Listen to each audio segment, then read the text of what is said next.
Good afternoon, everyone. Thank you for being here.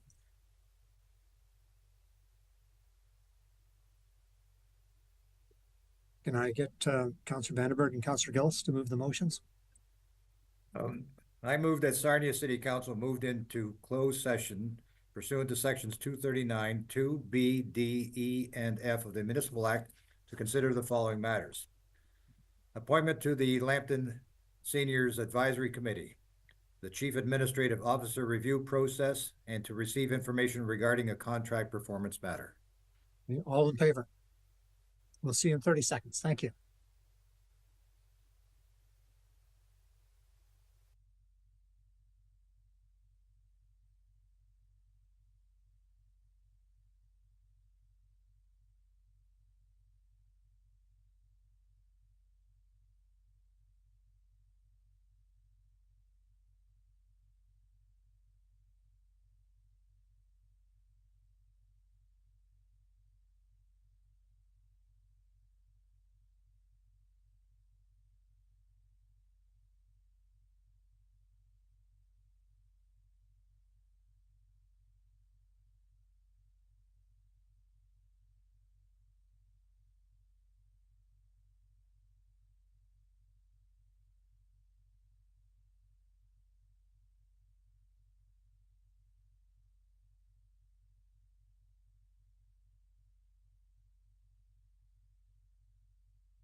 Audio test 1 2. Audio test 1 2.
Good afternoon, everyone. If I can call the meeting to order.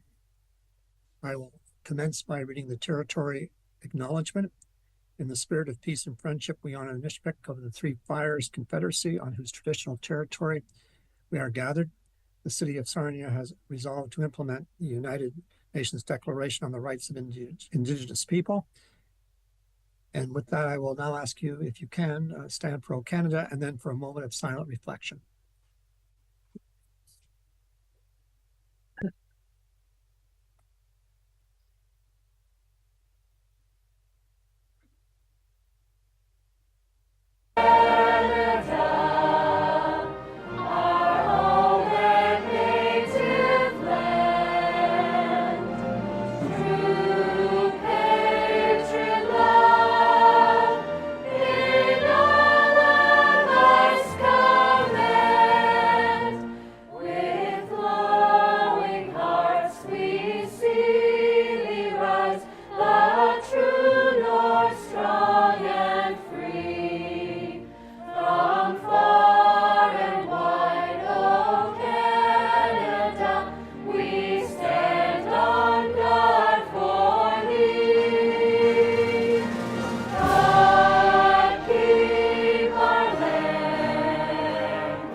Thank you.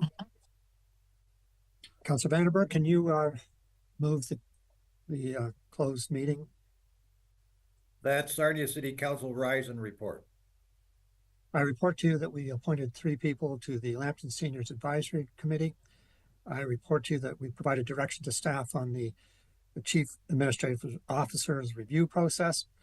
And also council received information on a contract performance issue. And that's my report to you.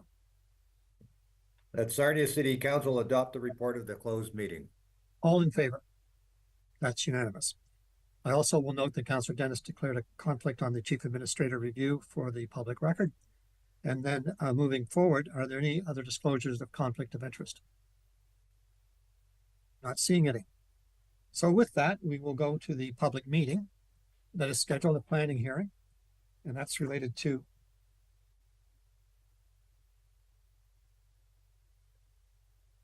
(254) 264 George Street. And I would ask the staff to make a presentation to us.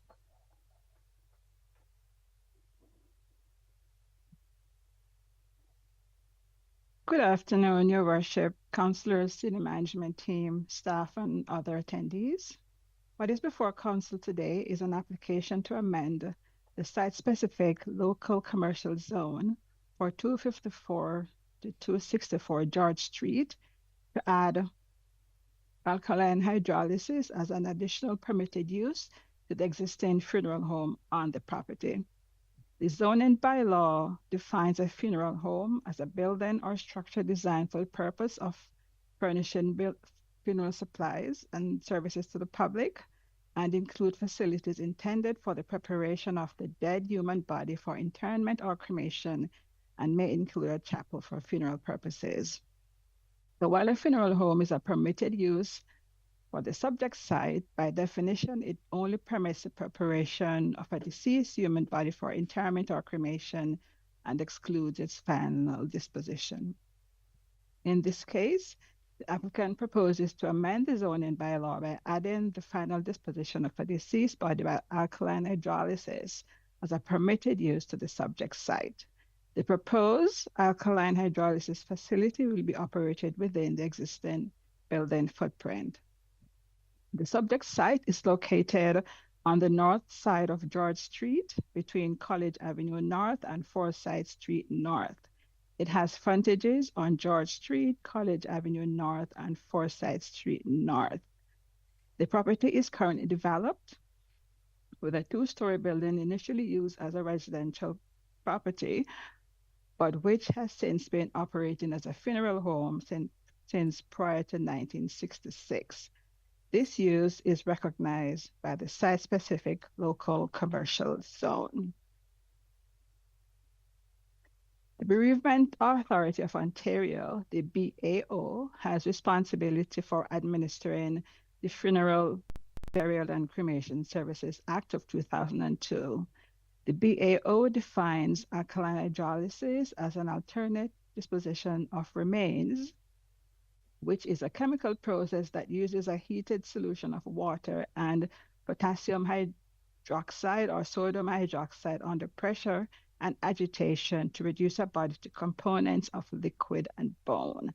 In this case, the resulting bone fragments are dried and reduced to a substance resembling cremated remains.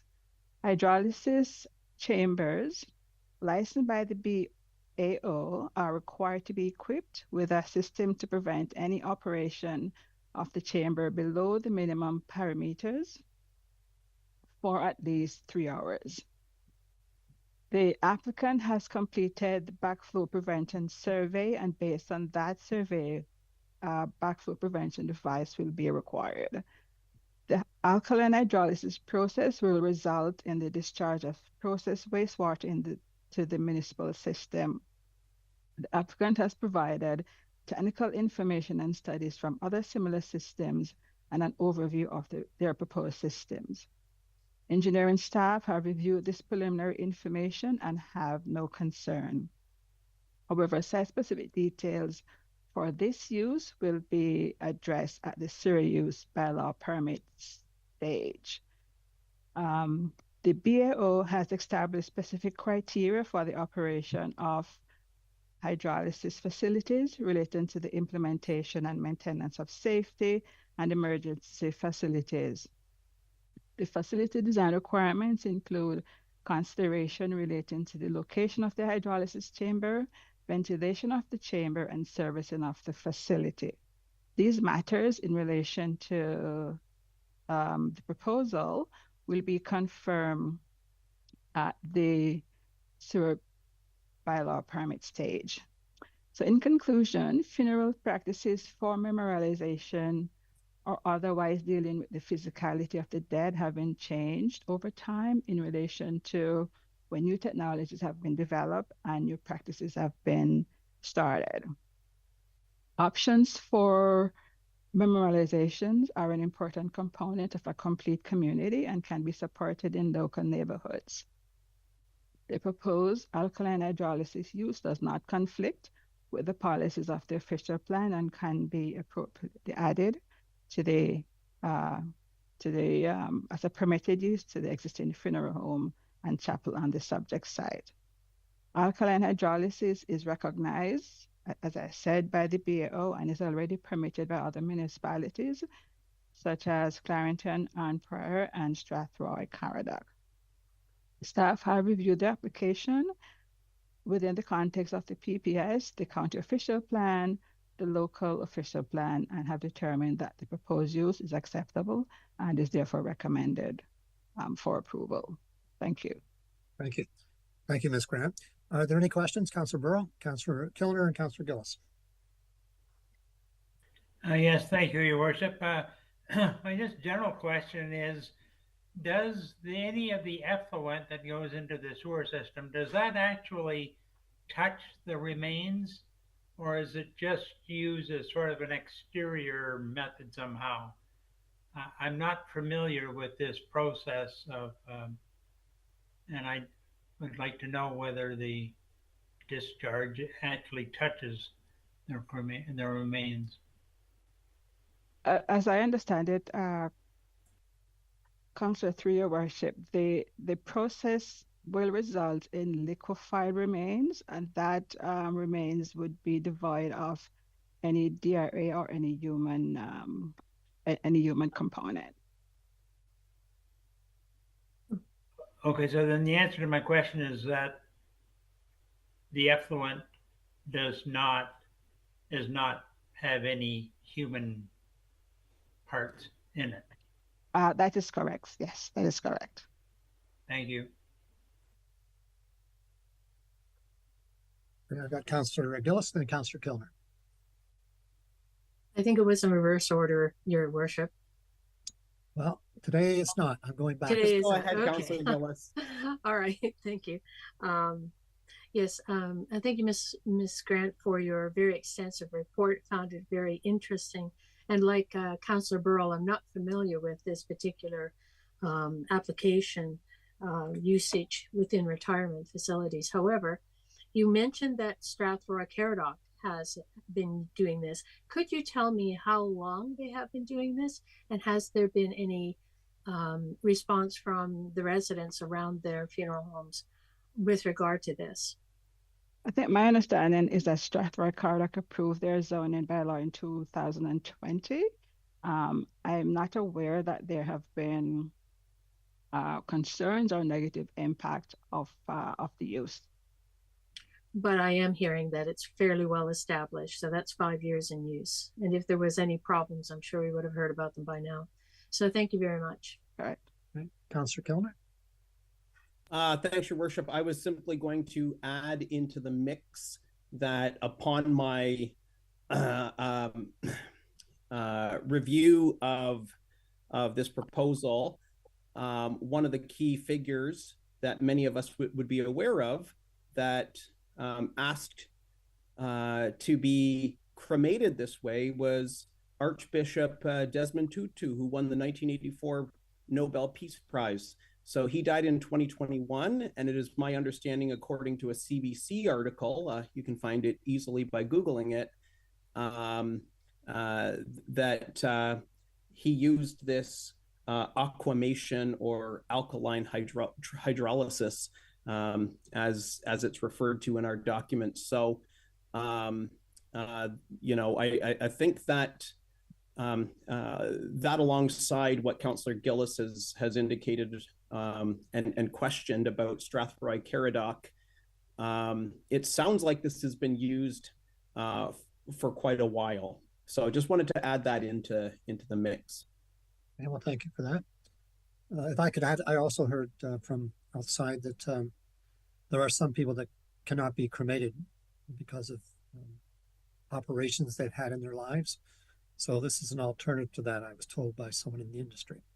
With that, I'm going to turn to the planning group who are representing the applicant, and they've heard and they've seen the report. Is there anything further they want to add to this? And Andrew, can I also ask, is there anyone in the waiting room? We have no one here listed to speak against it or for it. I believe we have at least one speaker. Okay, thank you. So if the planning group, Mr. LaGrue. Hi, yeah, through you, Mr. Mayor. I'm McGuffin? Adam LaGrue, who represents the client on behalf of Monteith Brown Planning Consultants. We've reviewed the staff report and are in general agreement with their recommendation of approval of the zoning bylaw amendment. And we're here to answer any questions the council may have or the public. Are there any questions from the council? I'm not seeing any, and I think our planner answered the questions that came up. With that, Andrew, can you bring on the other person that wanted to speak? Give us a moment.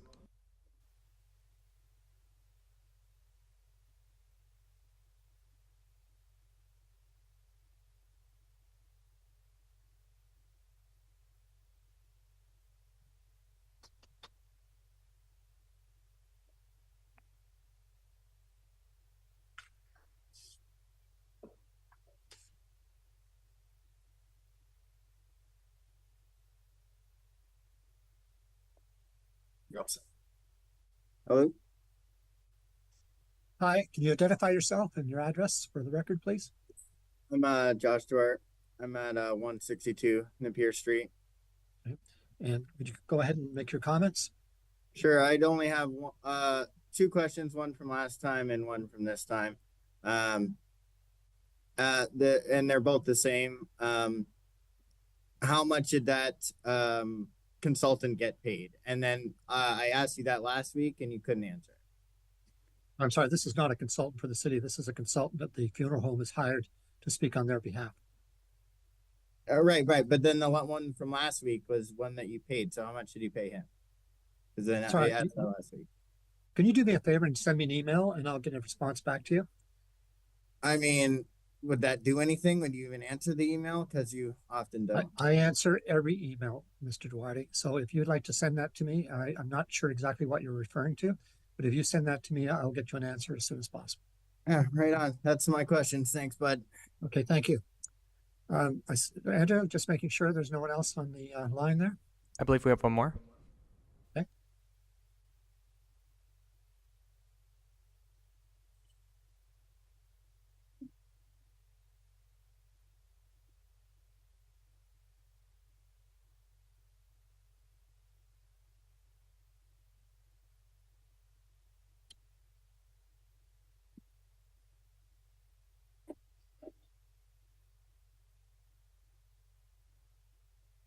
You're all set. Hello. Hi, can you identify yourself and give us your address and then? Yeah, please- Robert Gilpin, 877 Exmouth Street. Okay, please go ahead. Yeah, I just had a few words of concern. The funeral home in question is in a residential neighborhood mostly, and there was some words spoken on Strathroy Care Dock. They do not have a hydrolysis machine in the Strathroy Care Dock region. They are very opposed to it. The only funeral home, there's only one in Strathroy Care Dock, and they are very opposed to it. There is a lot of concerns of the human disposal going into the drinking water in the residential neighborhood through the sewage. And there was last week an explosion of one of these machines in Shawville, Quebec. It is in multiple newspapers if you Google that. Just in a residential neighborhood just seemed to be a bit of concern. Thank you for hearing me. I appreciate that. Can I ask, sir, the name sounds familiar. Are you in the funeral home business?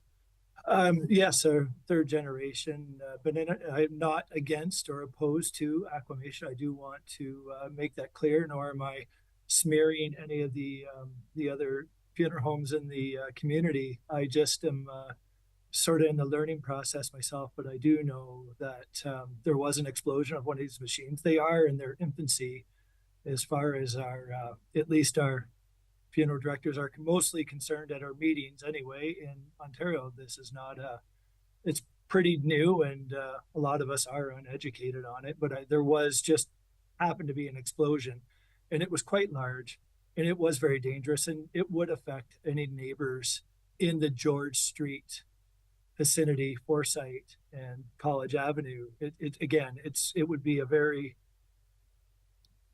dangerous place to put such a machine. If you see the size of explosion that did occur, it would be my only concern for the citizens of Sarnia. Again, I'm not smearing the funeral home in question one bit. It's just the neighborhood might be a poor choice. That is all. Well, thank you for that input. You're welcome. I will turn to the reps for our own planner, Ms. Grant. Do you have any comment on those issues that have been raised? I've got no comment, just to say that I'm not aware of the issue in Quebec, and that as far as I understand, the Strathroy Care Dock zoning bylaw was in fact amended in 2020 for for a proposed alkaline hydrolysis facility. And then I'll just ask the engineering staff to talk a little bit about the waterworks side of it when the applicant has concluded his comments. Okay, can I just a follow-up question? So is the Strathroy Care Dock operation in operation, or they just received the zoning approval? As far as I understand, it's in operation. Okay, thank you. All right, Mr. McGuffin or Mr. LeGroux, would you have anything to say? Through you, Mr. Mayor, I just wanted to add as well, there's been one in Newcastle, Ontario that's been operating since 2017, and it's right in the middle of the city, and they've had no issues. I'm unaware of any explosion. Perhaps it's new, but I just wanted to add that in as well. Thank you. Well, thank you, Mr. Gilpin, for your input. I am now going, Andrew, I just want to make sure no one else is online. No. Okay, thank you. So I am going to close the public portion of the meeting and look for a resolution. Councillor Vandenberg, you're moving it? Yes, yes, I am. Seconder, Councillor Kellner, discussion? I'm not seeing any on the discussion side. Councillor McRoberts? Is it possible to put back to our staff to have some research done on this? I mean, I'm just trying to pull it up on my computer now and seeing the Quebec explosion. Can we just have a little bit of research? I understand it's going to put the funeral home on pause for a month, but I would rather the city know that this is going to be safe for the neighbors that are around the funeral home. Well, council has the right to table it to the next meeting if that's what you wish to do. Application. I would need a tabling motion to do that. Councillor Gillis, Councillor McRoberts, you're moving that. Seconded by Councillor Gillis. That is not debatable, so it'll be tabled to the next meeting. All those in favor? Those opposed? Majority are in favor of tabling, so that tabling pass. Okay, moving on to the regular agenda. There's a report here, and it's just for information. It's on the future of Sarnia Chris Hadfield Airport. I had asked staff to put it on this agenda to set the stage for a deeper discussion about the future of the airport at the next regular meeting. And that's why the report's here for your information. If you'd like to receive and file it and refer it to the next meeting, that would be appropriate. Councillor Gillis, Councillor Dennis, all in favor? And if the public's interested in making submissions, there will be written submissions, and there already has been consultation on this last year. Now, the next one is a reconsideration. Sorry, Your Worship, were we not going to debate this? So I thought, Councillor Burrow, that would be at the next meeting. This was just to set the stage for the next meeting. If you have something to say, please go ahead. No, Councillor Burrow, if you have something to offer. I'm sorry, we can't hear you. Yes, okay.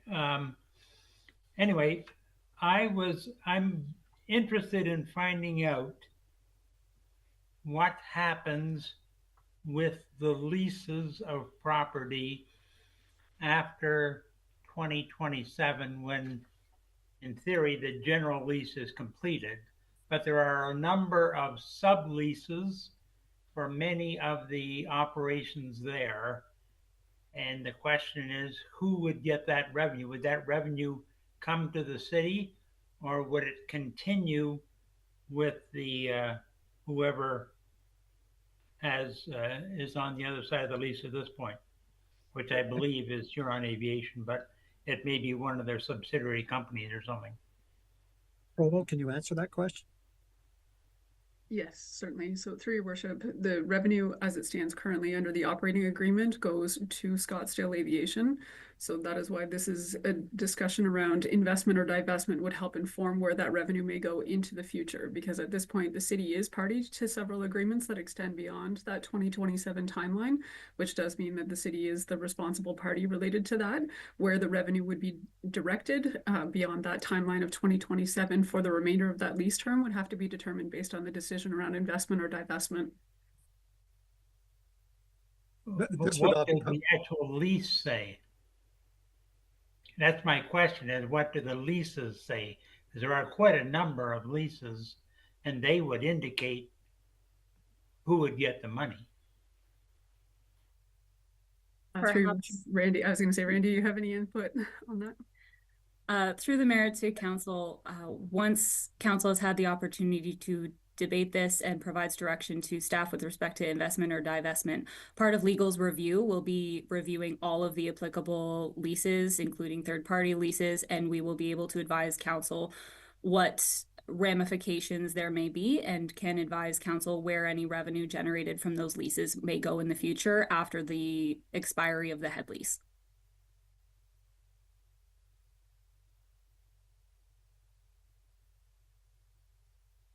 Councillor Burrow? Well, that isn't my understanding, but I will leave that to future times, I guess. Well, can we make sure that that information is there? Because it's, I understand correctly, it's a big issue. And that's why we've had lots of opportunities to do other things, but because of the head lease in the 2027, that's why the direction's needed. But which path do you want to go? Can we can talk separately about those issues. And if anyone in the public or council has questions, please put them in now. That's what this is about today, is to get your attention. Councillor McRoberts.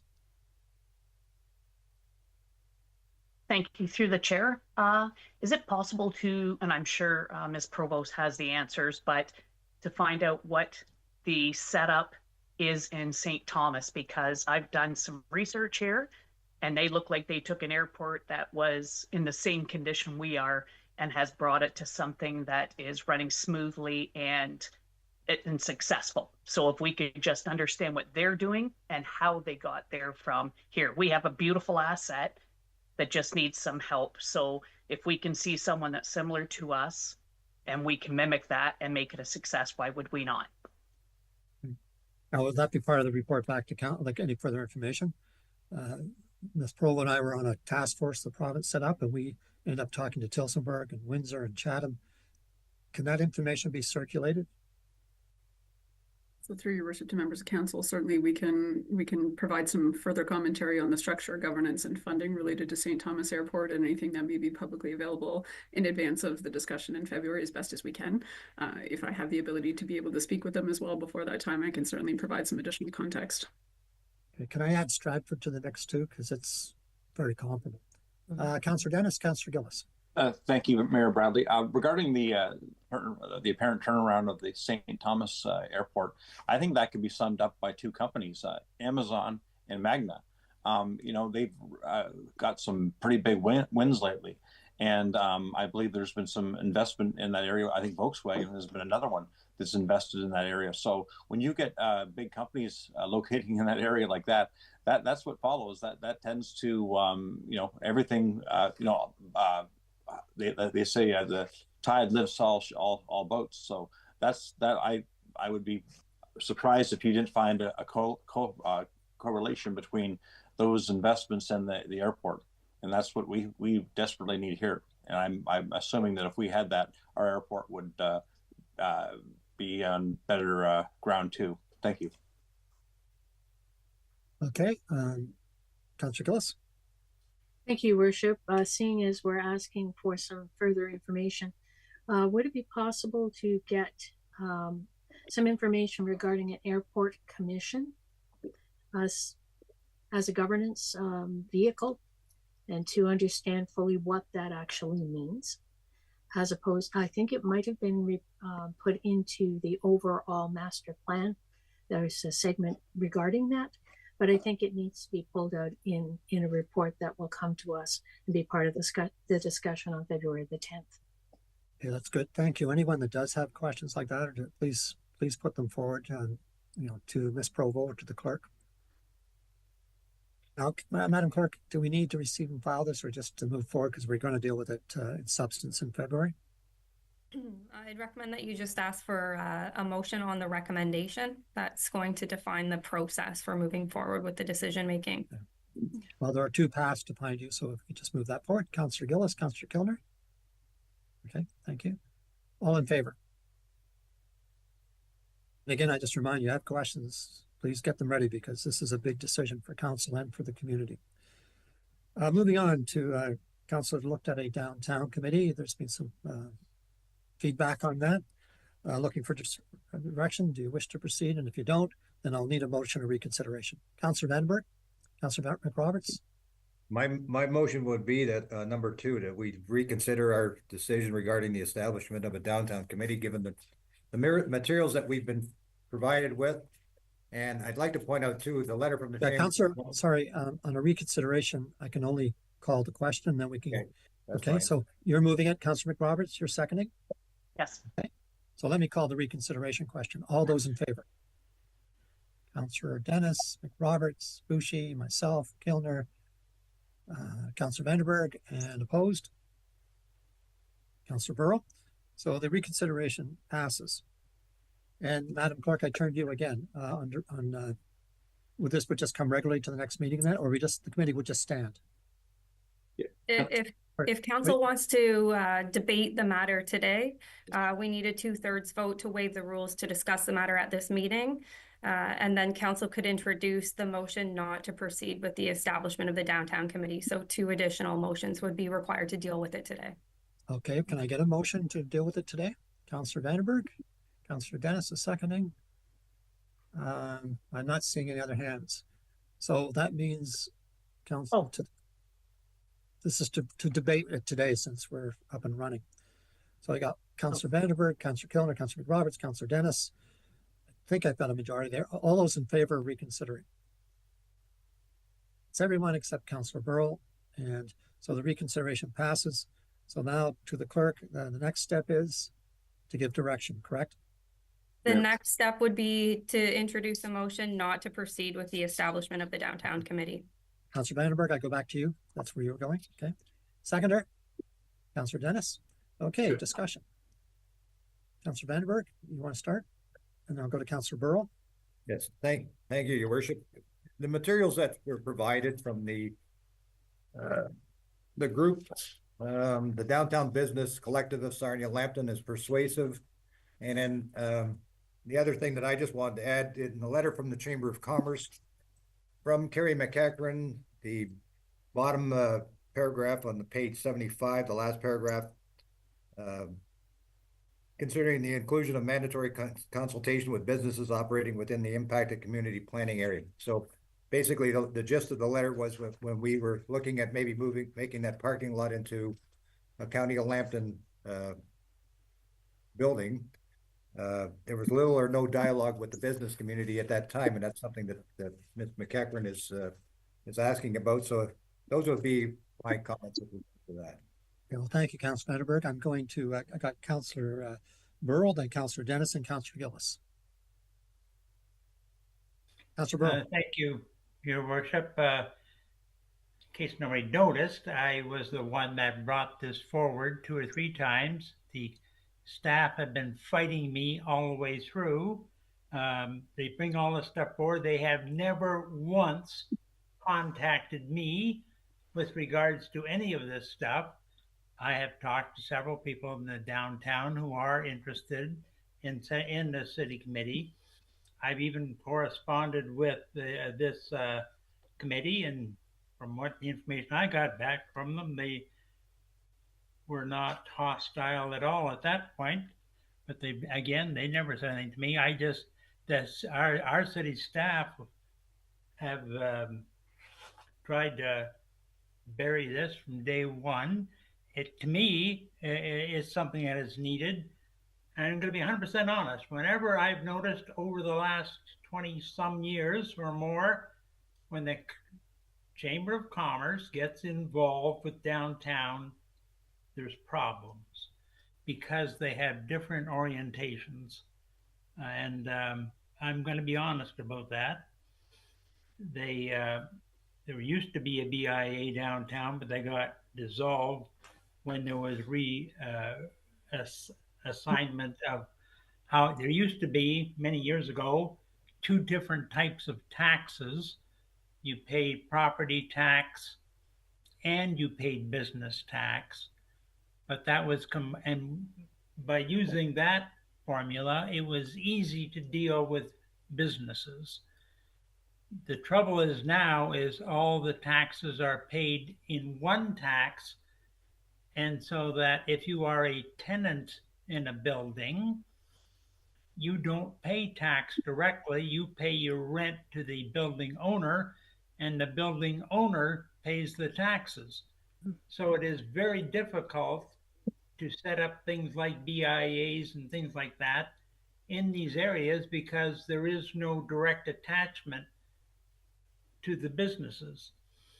Now, traditionally, the BIA, the Chamber of Commerce has been a kind of a top-down organization in that they have provincial and local links, but it's all they are primarily run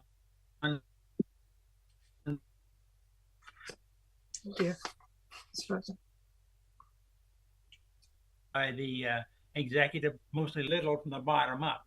And when they used to run the BIAs downtown, they were very much a bottom up. Now this committee that they've established kind of works like that, but I think there would be a much stronger situation if it was the businesses themselves. And as I say, I've talked to a few others that are interested, and we have received some letters from people who don't necessarily think the existing one works. And I just feel betrayed, to be honest with you. I set this up, I thought, no consultation, and then as soon as the first thing we asked for to try to was we asked for a pluses and minuses of setting up a committee, and we got all we got.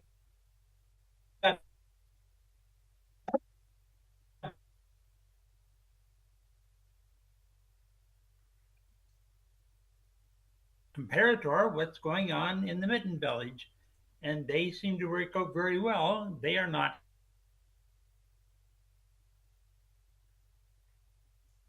and they do very well. To me, that's the model that should be used downtown, and I have no idea why staff continually tries to sabotage this, and I will not be supporting this direction. Yeah, I've got Councillor Dennis, and I've got Councillor Gillis, and then Councillor Keller. Thank you, Mayor Bradley. Thank you, sir. The downtown has already has an organically formed unofficial downtown planning committee. I note these stakeholders have already organized and are currently working on the growth and success of the downtown. I agree with this group that creating another group is redundant and a waste of effort and overreach. I am grateful for what the current committee is doing, and I understand staff already have even attended such meetings. As such, I'd like to make a motion that the city officially recognize this established downtown Sarnia Planning Committee as the official downtown committee with no further ado. I would take that as a notice of motion. Yes, sir. Okay. I've got Councillor Gillis and Councillor Kilner, and then Councillor Bushy. Thank you, Your Worship. And a couple of things. The staff reported back on November 18th and referred specifically to the motion of Councillor Burrell. So on that premise, it was, should council, the verbiage within that report says, should council wish to proceed with the establishment of the Downtown Committee of Council, it is recommended that the local business community first be consulted to determine if the structure is supportive and necessary. Further on down on that report, it says the most recent of these groups to establish is the Sarnia Downtown Planning Committee. That is the name that Councillor Dennis has brought up. However, we had a letter from the Downtown Business Collective of Sarnia Lambton. I don't know, just by this, if these are one and the same. Also, the letter from the Downtown Business Collective of Sarnia Lambton is not signed. It has, with regard, and they respond, representative chairs and participating members of the Downtown Association, Downtown Sarnia Planning Committee. So which is it? Is it the directive, or is it the Downtown Sarnia Planning Committee? And who are the principals that are writing letters directly to us? Because if you're looking at that structure, then you have to have that structure. Otherwise, it's all over the map. And the other thing with regard to the letter from the Chamber of Commerce, they said that they wanted to have more feedback on issues. And this was one vehicle that they were using. And most of the people that are in the Downtown Business Collective of Sarnia Lambton are also members of the Chamber of Commerce. So I'm totally confused with what's going on here. I appreciate the fact that Ms. Provo wrote this report to give us that information that Councillor Burrow specifically asked for, and the fact that we were getting not mixed messages, but well, yeah, I guess we are. We are getting mixed messages. And to that point, the inaugural meeting of the Sarnia Downtown Planning Committee was on November the 5th. Ms. Provo wrote this report on November the 18th. So obviously something's happened, and there's a committee in downtown. We don't know who the principals are. We don't know who the communications people are. And we don't know whether it's a planning committee or a downtown collective. So I put it to you because I don't really know what we should do in this regard in dealing with this group. But coming back to Councillor Burrow's original motion, which was to have some sort of a direction to staff with respect to, report back about the pluses and minuses of a downtown committee. So we seem to have one, but who is it? And how are they connected and how are they structured? Fair questions. I've got Councillor Kilner and Councillor Boucher, and I'll come back to you with some thoughts. Okay. Councillor Roberts too. Councillor, thanks to the chair. Councillor Gillis did cover most of the items that I wanted to bring up, but fundamentally, I think for this conversation, I think we need to commit to a longer conversation for the very reasons Councillor Gillis laid out, which is we don't know what's going on, and fundamentally, how can we make a real good decision moving forward? You know, we've all seen major corporations and small organizations merge together and fail because communication wasn't working. And I think what we need here is just as a resetting of, you know, in terms of communication. We have people already in the downtown. We need to identify who they are. And how the city can kind of work with them, kind of to Councillor Burrell's point, in the same way that we support what's going on in Mitten Village. So I really think that we need to figure out what that conversation is and how we further communicate together and clarify. So that's kind of where I am. Well, thank you. I've got Councillor Boucher and then Councillor McRoberts. Your Worship, I looked at all the correspondences they had, the letters, and my own opinion, my own honest opinion, going over those issues, especially this issue we're dealing with, I believe, in my own opinion, that not to proceed with the establishment of a downtown committee. And this is my honest opinion, and it's up to the council to decide one way or another. Okay, thank you for that. Councillor McRoberts. Thank you, through the chair. Mitten Village was successful. We started in 2019 because we brought in residents and businesses into our collective to decide how we were going to grow. And then the MVC DAC came out of that, which was a committee through the city. And it was kind of the higher level about the grants that were coming in to help the downtown and the Mitten Village. And we all worked together because it's fewer of us and really nobody didn't want to be a part of that. But downtown is massive and there have been ups and downs in their history and they're entitled to do that, BIA, no BIA, how they work. But it's totally up to them. And this collective that's working together, great, but not everybody is a part of that. And the city can't come along and say, hey, a couple of people wanted this, so we're going to suggest you become a committee through us. It's not our place. Once they decide they want the downtown changed or new lampposts or something, if they're looking for the funding through council or approval, that's when they're going to have to build something. So it's their choice. Do their own gig, or they're going to have to form some kind of group, and that's going to be them and the majority. And I just don't think we have any place in that. Let it happen organically. Thank you. I can make a few comments, having a long history with downtown. It's obvious, self-evident, we're not going to get a BIA, and Councillor Burrow's right about the history. A BIA has a lot of strengths in that everyone has to be in it. You don't have the option. You're part of the organization, and you pay for that organization. I don't see that happening. So having said that, having another voice is good. But I also agree with Councillor Gillis. I do have a meeting set with this group, but I don't know all the principles in a week or two. There's no urgency on this. I think it would be wise to ask them to come to council. And I would also say to you, having a city committee also has its drawbacks in that they report to council. There's a lot of, they can't apply for certain grants, but I think it would be wise to, we've reconsidered the decision on the committee. So why not ask this collective and come make a presentation at the next city council meeting? So we know who we're talking to and we can have that dialogue. And again, I do welcome what they're doing. Councillor Vandenberg, would you like to move that? We invite him here. Yes, I would, Your Worship. Yes. You're seconding that. Thank you. Any discussion on that? Okay, thank you. So the motion is to invite them here to come and present. It seems to me there's a lot of really good intentions and energy there and positive thoughts. But let them come and talk to us so we understand who we're dealing with and what their mandate is, which is different than a BIA. If I've read them correctly, they're doing something totally different. So let me call that question. Those in favor? That's unanimous. No, I guess not. It's semi-unanimous without Councillor Burrell. Councillor Burrell, you're opposed? Thank you. All right, moving on. One last agenda item, and that is the moving forward, directing staff to propose road diet and bicycle lanes on Michigan Avenue.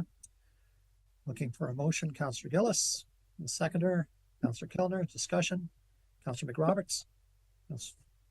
Please go ahead, Councillor McRoberts. Oh, no, I was just trying to second it. Okay. All right, thank you. Your Worship, I just want to ask questions, whoever can answer me, about the bicycles. Many times when this issue of bicycles, I suggested that this Sarnia is not a bicycle community, and right across the province now, I see in many places they're thinking the same way. I just give you my opinion about the bicycles. Thank you. And I got Councillor Dennis next. Thank you, sir. Councillor Burrell. Okay. Oh, I'm my next, sir. Yeah, you are, and then Councillor Burrell. Thank you, sir. I couldn't agree with Councillor Bougie more.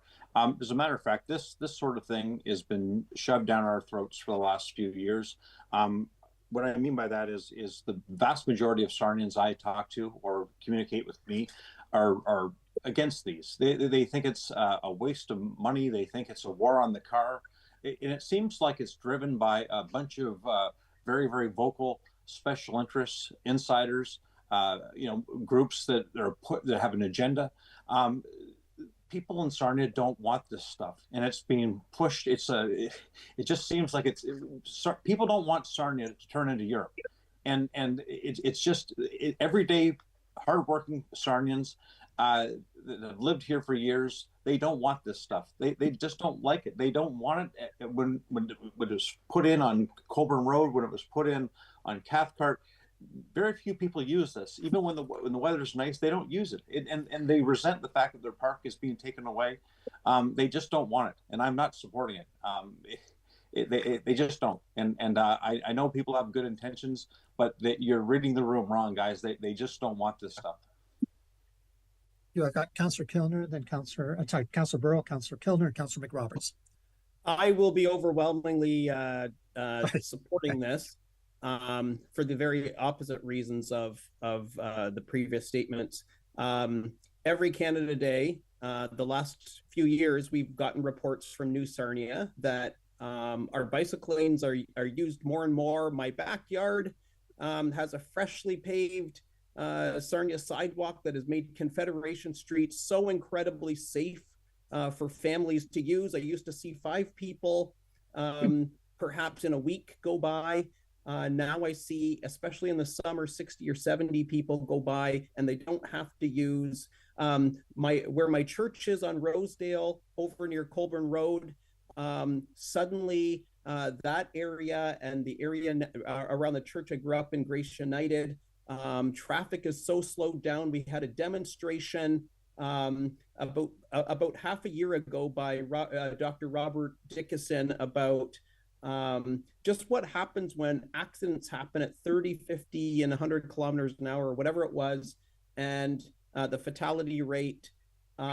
This is a city I can bike across in 45 minutes, and I am absolutely privileged to be able to be close enough to the Blue Water Trail.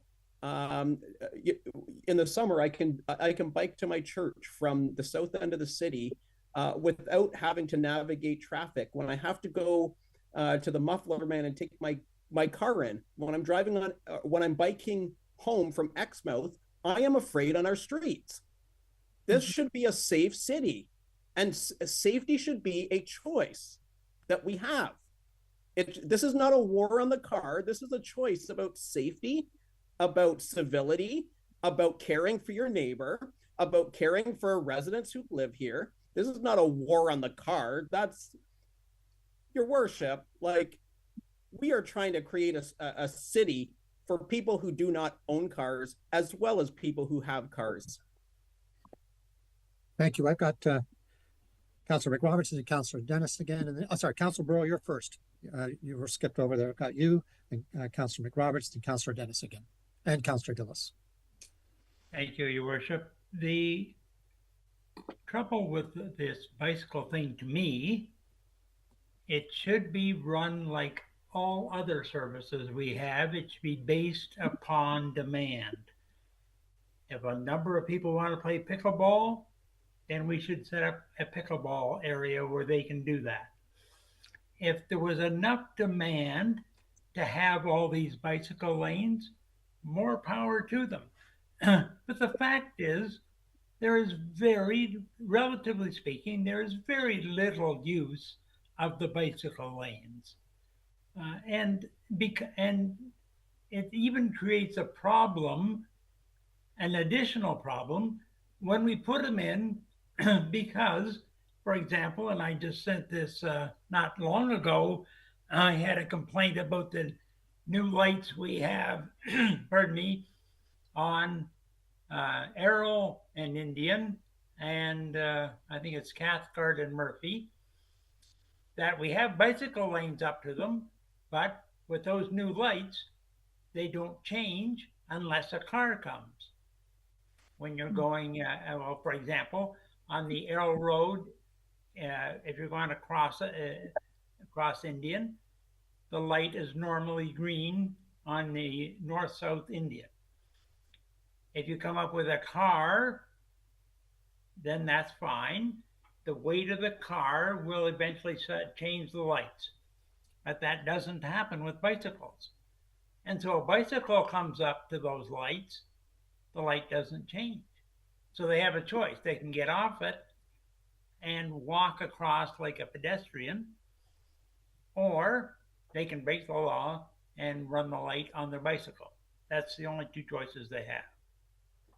And also, I was really glad to see this picture. I wanted to show this, all this, the way these things can get dangerous. Now, if you look on page 84 of 225 in Correspondence 3, it's figure 3. On the top picture shows Coburn Road running up and down and Michigan going left to right, right to left.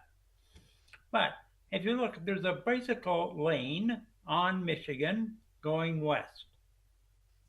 However, once you get to that light, if you look across on the western side, on the west side, there's no bicycle lane there.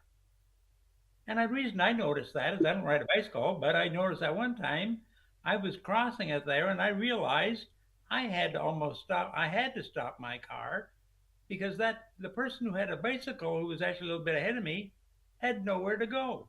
They had to go into my lane, and the actual bicycle lane doesn't start again, and you can see that where the two little bicycles are there. So because this is kind of a hybrid system, I guess, I don't know why, I believe there's a tree at that corner is the reason they didn't make it continuous, but these things happen all over. And now they're talking about this section between Coburn Road and Indian Road on Michigan. Well, there's lots of people parked down towards the Indian side on Michigan, especially pointing east on the south side of the road. Cars are always parked there. And it's because a lot of it has to do with there's quite a number of houses there. And so many houses have more than one car, and they probably find it easier to have one in the driveway, one on the street, at least during the operating times. And the bicycles, if the bicycles had a demand test, if we had, okay, if there's a demand for those bicycles, then by all means put the bicycle lanes in. But don't put the bicycle lanes in first because, oh, it would be nice to have bicycle lanes here, because it should, just like the pickleball courts, it should be driven by demand. If people actually want to use bicycles, more power to them, and we should accommodate them. But just to put bicycle lanes in to say, oh, we're an advanced city, we have bicycle lanes, and nobody uses them, and it takes up parking, and it messes people up and sometimes puts them in more dangerous situations, I say we should not be doing it. It should be demand driven like every other service we provide. Okay, thank you, Councillor Burrow. Mr. Jackson, I'm going to turn to you on the technical side of what Councillor Burrow's raised. If you have any comments. Through the Mayor to Council. So in this instance here, it's not purely about the bicycle lanes. We strongly recommend the road diet just for the general traffic safety improvements. We included the data in there, but from the work on Colburn Road, we've seen a significant reduction in collisions, largely just aligning those left turns when we have these 4-lane roads in the offset left.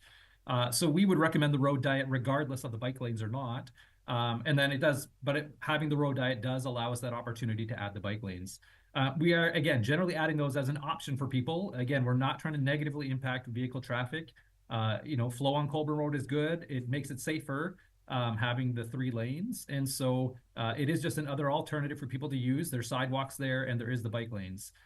There's always the question about the question on demand and users of it. Again, one of the challenges that we have is that without a relatively good network, it's hard to determine the demand, right? So many people are too concerned to bike on a road without any safety. The vast majority of people are. And so until you have some safe network out there, we wouldn't be able to see what the demand is. We have seen positive use on those other things. We have some stats from those Canada Day things. Until we have a bit of a network developed, it's hard to do, significant analysis on that, on the usership. Thank you. I've got Councillor McRobert, Councillor Dennis, Councillor Gillis, and I will record the vote when I call the question. So please go ahead, Councillor McRoberts. Thank you, through the chair. In 1817, bicycles were created. 1886 are cars, automobiles. Bikes have been around and they've come and gone only because, one, we were lazy, so we wanted an automobile and be able to get to places faster, and safety's the second. We have car accidents all over the city, people speeding, we've seen it, pedestrians being hit and killed. There has to be a safe spot, and if we could ride along the road and feel safe to get places, there wouldn't be a call for people asking for these. That we didn't just decide one day we wanted to put in bike lanes. This is because the people that ride bikes are asking for them, so we're moving that forward. I don't feel safe all through the summer. I was riding my bike and following the rules and almost got hit twice. And I have reflective lights and blinkers and everything else going on. We need them, not all on every single street, but we've got to be able to get from A to B safely. And we have to enforce the safety of the bicyclers, and they got to be following the rules of the road, as same as vehicles. And just because the vehicles are bigger and they want to get somewhere and they want to have 4 lanes and they're speeding and passing each other, come on, we can't ride on the sidewalks. Why do we have sidewalks? Because there's pedestrians. How many pedestrians do we have? We don't have enough to justify a sidewalk everywhere, but we have them. So we need the bike lanes so that people can feel safer to ride to school or to ride to work. And they shouldn't have to navigate on sidewalks and almost being hit at a driveways with cars backing out so that they can get to the Watson Trail, to have to go the long way around to get to work or to get to the college. It's going to cost us a bit, but let's just put some in and then ask the staff if they can, I don't know, one of the boxes that mark how the cars go along, is there a way to track maybe some summer students that can sit there and tick off how many people on bicycles go by in a certain area at a certain time? And then we would be able to come back with some valid data. Thank you. Thank you. I've got Councillor Dennis and then Councillor Gillis. Thank you. First of all, to Mr. Jackson, the study shows that there's only been 2 less accidents. I say that's more of a coincidence than causative.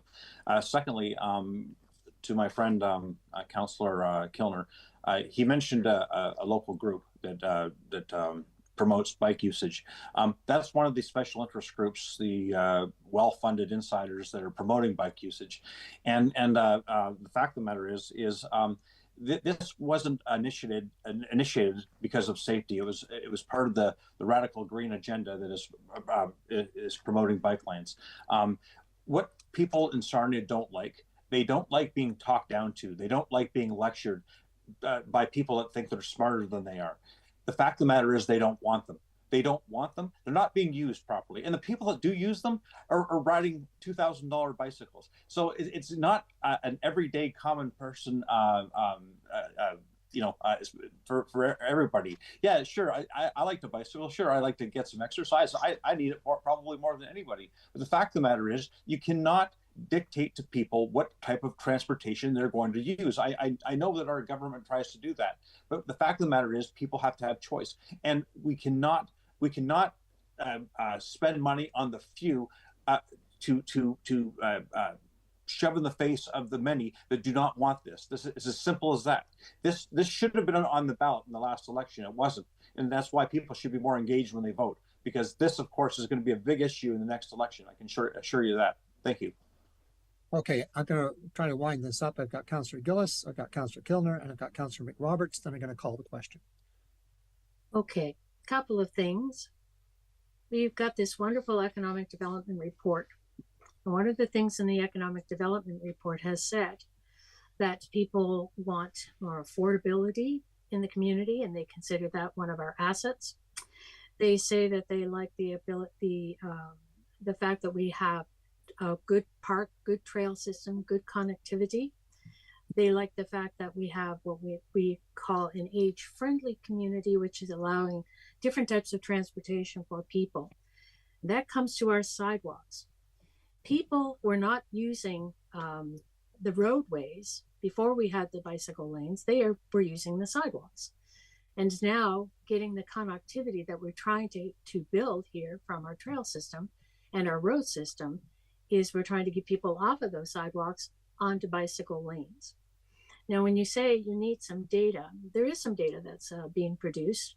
There are markers all over the place. Blue Water Trail paid for some of them, and you, Council, approved them, and they are all over the place. So we will be getting data with regard to usage, and a lot of anecdotal data we received from Councillor Kilner, and I can attest to that as well. As a member of the Blue Water Trails Committee, I go down and man the bike corrals down in Canada Park during Canada Day. And over the course of time, I would say about 3 years ago, there was use, but it was minimal, but it was used. We were providing a service and hoping that people would take advantage of it. And we wanted to encourage people to bring their bicycles. We, on Canada Day in 2024, had to double the size of that corral, and it was still too small. People were coming in via their bicycles. They were coming in as families. They were coming in as seniors on electric bikes. They were coming in from all over the place. And particularly, people were coming in as tourists, and they were singing Sarnia's praises because of the connectivity they had with their bike network. Back in 2016, 2017, 2018, Bev McDougall was adamant that we get that biking network along Colburn Road, and we did it. We just did it with painting lines, and it has changed the dynamic of that particular roadway. They're not the accidents that were there before. Now, from my perspective, I am not a fan of people parking on arterial roads. I will never be in favor of people parking on arterial roads. I think it's a safety hazard, and there I am, a rebel. But coming back to what everyone has been saying, this has been a transition that's been working very well. It's incremental, but it's working very well. And when we talk about redoing our roads, particularly Michigan, which is a hazard because it's too narrow for 4-laners, it does need to be converted into 3-laners. And that particular route was the one that so many people took during Canada Day to get down to the bike corral. And it was a phenomenal success. So here we are rebuilding this road. And we said many years ago, when we rebuild, we want to incorporate bike lanes. And here we are. 2003, 24, when we rebuilt Blackwell Road, which was horrendous, we didn't have the infrastructure there to put the bike lanes in. On Michigan, we have the infrastructure that we need to have to support them. We have the desire to do it by many, and we have the money to do it. So let's get on with it. I've got Councillor Kilner and Councillor McRoberts, and I'm going to call the question. Thanks. Through the chair, fundamentally, my issue is one that Councillor Dennis brought up: choice. Right now, in this city, your choice is to spend $20,000 that you don't have on a used vehicle, or you could spend $400 or $500 on a bicycle to be able to get across the city. And I have known many people, even who bike outside of the city, who will bike from here to London. The issue for me is safety. And if we don't give people an option for safe bicycling across this city, we are saying you can only live in the city with a car. Walking is difficult enough in this city, but you can only get across the city with a car. That is which says that you do not have choice. So I am just saying, from my perspective, it's a great idea because the opportunity for choice exists. And last I checked, we were free people in a free society that preferred choice to people telling us that you can only live in this society with a car. Thank you. Thank you. Councillor McRoberts, you have the last word, and I'm going to call the question and record the vote. Thank you. Through the chair, this doesn't have to be an either-or situation. Pedestrians, walkers, bicyclists, drivers, we have an option for everybody to use the best mode of transportation that they can. This is not an agenda. It's about maybe kids riding their bicycles to school and being safe, and everybody following the rules of the road. It's not an either or. It's not a supporting oil. It's not a supporting electric. It's everything all working together so that we have a better city and everybody can use whatever mode of transportation they can afford or want to use. Thank you. Okay, I'm going to call the question and I'm going to record the vote. And because of that, I'm going to make a couple of comments. Sorry, Your Worship, can I have the motion read back? Sure. It's the 3 points. Madam Clerk, can you do that? I understand it's the 3 points that are at the recommendation.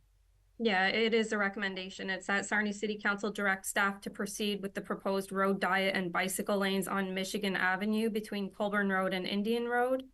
And that Sarnia City Council direct staff to implement a protected intersection design at the intersection of Colburn Road and Michigan Ave.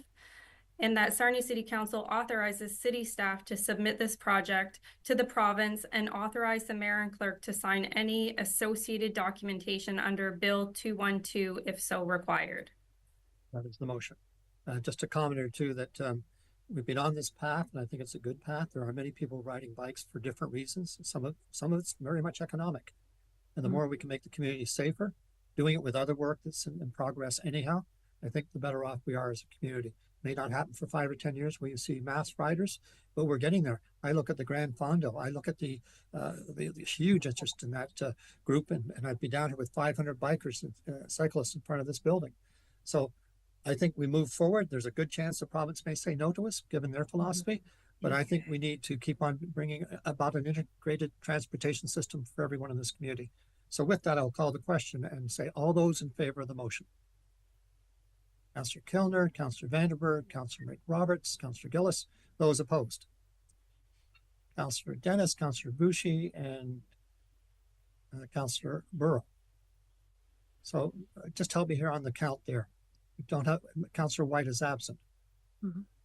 So there's 4 in favor, 3 opposed, and we'll need your vote. And my vote is in favor to proceed with this. The motion carries. Okay, so we move on to the minutes. I guess we'll do the notices of motion first. We have a whole multitude of them here. And I'll call out the councillor's name and ask them get a seconder, and then we'll move into the motion. Councillor Vandenberg, you're first. It's about the outdoor implementing a neighborhood outdoor ice rink policy. You're muted. What is it? Yeah, thank you. That Sarnia City Council delegate authority to staff to implement a neighborhood outdoor ice rink permitting program to allow for the installation of ice rinks in identified city-owned park spaces free of charge, and allow Wiltshire Park and any other rinks currently in existence to continue to operate at the discretion of the GM of Community Services. I'd like to second. Okay, Councillor McRoberts is seconding. Discussion? Very good motion. Thank you, Councillor Vandenberg. Anything further you want to add to it? I just wanted to say thank you to the neighbor there at Wilshire Park that built a nice rink for the kids, and unfortunately somebody complained about it and the bylaw went in there, and thankfully the city allowed the permit to stay. The rink is still there, the kids are playing, and yeah, I mean, we got a great year for, you know, lots of ice and great opportunity for kids to get out of the house and do what they should be doing. So well, thank you for that. I'll call the question. All in favor? That's unanimous. Thank you. Thank you. Next one is to you, Councillor Kilner. Motion on. Yes, thanks. Through the chair, as a proud Canadian, that Sarnia City Council, through the mayor, forwarded a letter to Premier Ford and Prime Minister Trudeau affirming our commitment and allegiance as a community to a sovereign Canada, and that the mayor's letter also be forwarded to MPs and MPPs across Canada and Ontario. Thank you. Is there a seconder? Councillor Gillis. Can I make an amendment, Your Worship? Sure. I just would like to add to the list that you send this to Councillor Kilner. Could you send it to AMO, and FCM, the Federation of Canadian Municipalities, as well? I'm in favor of that. Okay, thank you. Since we're going to spend that money to send it out, can I give you a friendly amendment too, Councillor Kilner? Sure. But we ask every community in Canada to use this Canada Day. It's our 158th, to send a very clear message that we're standing up for Canada and we believe in Canada. Ooh, amen. Hallelujah. Except Can I get a witness up in here? Okay, okay. Thank you. All right, Councillor Dennis. Yeah. Yes, sir. Councillor Dennis. Can I make another friendly amendment, please? Could we please send a copy of this to the American Embassy in Ottawa, please? Good idea. I agree with that, Councillor Dennis. Thank you.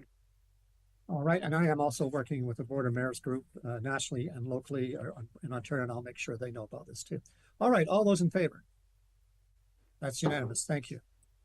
Moving on, Councillor Dennis. This is Three Dog Night. Go ahead. We're on a musical theme. Okay. Thank you. My motion is as follows: that Sarnia City Council direct staff to report back to council on the option of changing the 2 dog and cat limit to three policy. If there is a fee for allowing the 3rd dog or cat, I ask that the fee be eliminated. This could possibly save hundreds of dog or cat lives and reduce the enormous pressure off animal shelters. If I have a seconder, I'd like to offer a few comments, please. Seconder, Councillor Kilner, go ahead, please. Thank you. In Sarnia, we currently have restrict cat and ownership to 2 per adult and dog ownership to 2 per household. A 3rd dog can be added with approval of neighbors and upon a payment of what can be a substantial fee. Allowing an additional animal can help the community manage the overabundance of animals looking for safe homes, and can, at the end of the day, save lives. This policy change would better support the Humane Society in their quest to find loving homes for animals. We also have many cat rescue organizations in our community who would be helping with this change. Having 3 dogs per household is not unusual in Ontario. I did some research, and it's actually Sarnia's limit of 2, which seems to be outside the norm. The nearby cities of London, Windsor, and Chatham all currently have a 3 dog bylaw, and not a two-dog bylaw. The third dog bylaw policy should be the standard in Sarnia as well, and not an exception which requires neighbors' consent and fee payments. By expanding the number of dogs to 3 per household without fees and 3 cats per adult, we could create a much better solution for Sarnia. We could be consistent with our neighboring municipalities who already allow this. We could support the Humane Society and other cat rescue organizations in our community, and also help with the mental health of our citizens. This is a win-win-win change, which I believe the city should implement as soon as possible. Thank you. Okay, thank you. I've got Councillor Keller and Councillor McRoberts. Yes, thank you, through the chair. Would also just like, I know Councillor Vandenberg is on the board of the Humane Society, and I would love for them to be part of the information gathering about the feedback that we receive at this next meeting, if that's possible. Again, I'm always for information, but I do think that Councillor Vandenberg, you and your board could provide us invaluable feedback. Okay, I've got Councillor McRoberts, and I just want to make some comments to you about having been through this limit. It was an incredibly, I think Councillor Burrow was on council at the time. It was a year, and it was very, very difficult to go through with the different opinions. But having said that, I'm going to go to you, Councillor McRoberts, and I got Councillor Burrow. Thank you, through the chair. I think I'm a good parent for pets, and that I would love to have 3 dogs, but unfortunately not everybody is. And if we can switch this to being, maybe if they want to apply to get the 3rd dog and not that fostering or the whatever whatever permit they have to apply for, but somebody's got a background check. Like, are these folks ones that have been caught by bylaw before, having, the puppy mills or whatever, or the lady that was found to have like 60 cats in her house in the neighborhood? I mean, they have to have some kind of background check to start having more pets. And I'm all about everybody, please adopt and rescue and stop going to necessarily the breeders, but there has to be some kind of check and balance for the people that are just going down the street and grabbing all the kittens that come up, and that helps their neighbors around them also. Thank you. Well, I just point out to council, the motion is to ask for a report, and hopefully all those issues would be identified. I can guarantee you from experience, you do not want to become the arbitrators of people appealing if they can have another dog in their house. But let's get the report. Councillor Burrow, did you have something to say? Just sort of the cautionary tale that you're sort of, using the term tail, either T-A-L-E or T-A-I-L. Yes, the idea is always good. It's just the application, because unfortunately some people are not necessarily good pet owners, and I think that to be honest with you, the law that exists currently, there may be some relief for the application fee or for the 3rd animal, but I would say we're better off, and the city is better off, to leave it as is. I've got you. I've got Councillor Dennis and Vandenberg, and then I'll call the question. Thank you, Mayor Bradley. Obviously, staff, when they're doing their study, they'll contact the communities that I mentioned, London, Windsor, and Chatham, to see how they do things. And with regarding, I agree with Councillor Burrow. Not everybody is a good pet owner, but I would argue that most people are good pet owners. Most people that own pets that I know of treat them like family. They're not pets to them; they're family. And no one's going to go out and twist someone's arm to get them to adopt a 3rd dog or another cat. They do it because they love them. They do it because they want another addition. They want to save another pet's life. So it's not, maybe I understand, there's some bad apples out there with the mills and that sort of thing, but I know that at the Humane Society they do a background check, and they're usually neutered when you adopt them. But I understand in today's society, but there's a lot of good people out there that, people that adopt pets are usually pretty decent, good people. Thank you, Councillor Vandenberg, and I'll call the question. Yeah, thank you, Your Worship. To Councillor Kilner's point, I am a former president of the Humane Society and current board member, and I think it'd be wise if we asked our executive director for her input into this as well before we make a decision. I would agree, and that's that be carried out. I'd also ask in the report if you could, to the clerk at a high level, the number of dog complaints we have annually, and the number of issues we have between neighbors because of dogs, because it's substantial, I believe. Councillor Kilner, then I'll call the question. Yes, thanks, Mayor Bradley. I wonder if we can get a little bit of a trend of those statistics that you mentioned over a few years, not just the latest ones, just to give us a sense of what's going on. That's doable. Believe it or not, this is a big issue. It was for a year after the amalgamation of the two communities. One had a 3-dog limit and one had 2. And trying to amalgamate those two was very challenging. Let's put it that way. Okay, all those in favor of getting a report? That's unanimous. Thank you.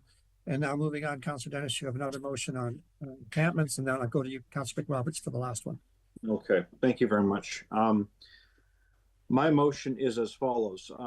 Given the recent Hamilton, Ontario Superior Court decision, I move that staff be directed to dismantle all encampments immediately, most notably the one in Rainbow Park. If I have a seconder, I'd like to offer some additional information. Thank you. Looking for a seconder. Councillor Vandenberg. Okay, thank go you. ahead, please. On December 23rd, Justice Ramsey finally told us what we now